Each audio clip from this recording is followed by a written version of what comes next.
And ఫైనల్గా మా legendary producer Allu Arvind గారిని మాట్లాడవలసిందిగా రిక్వెస్ట్ చేస్తున్నాం.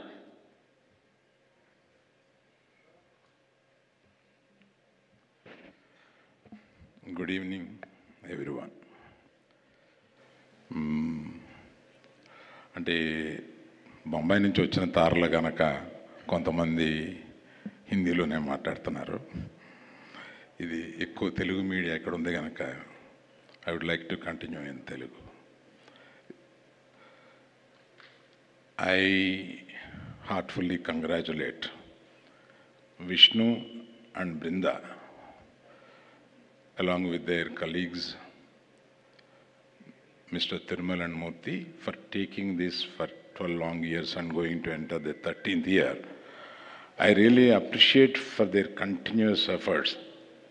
In the beginning, I know they have certain hurdles, but they have crossed those hurdles and come to a place where Nexa kind of people are supporting them.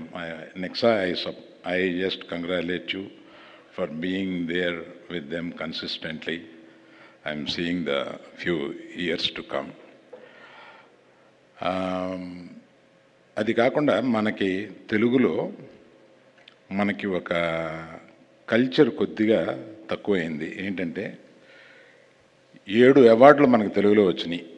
ఆ 7 అవార్డులకి industry స్పందించక ముందే వీరు సైమా వారు స్పందించి వారిని అందరినీ ఒక స్టేజ్ మీద తీసుకొచ్చి వారిని సత్కరించాలని అనుకోవడం చాలా నిజంగా అప్రిషియేట్ చేయదగింది. I really heartfully congratulate all the winners including our great directors are here. Where is the other? Hello, మన బేబీ డైరెక్టర్ గురించి ఎదుగుతున్నాను. So I appreciate and congratulate everyone. అందరూ మనకి తెలుగులో 7 నేషనల్ అవార్డులు వచ్చినాయి. అందులో 2 నేషనల్ అవార్డు వచ్చినాయి.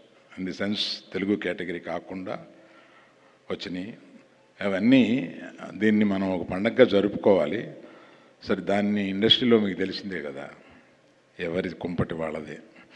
అందుకని I really appreciate once again SIIMA for coming forward and దీన్ని ముందుకు తీసుకెళ్తున్నందుకు I really congratulate. Thank you for inviting us and making a part of this whole thing. Thank you. Thank you Aravind గారు.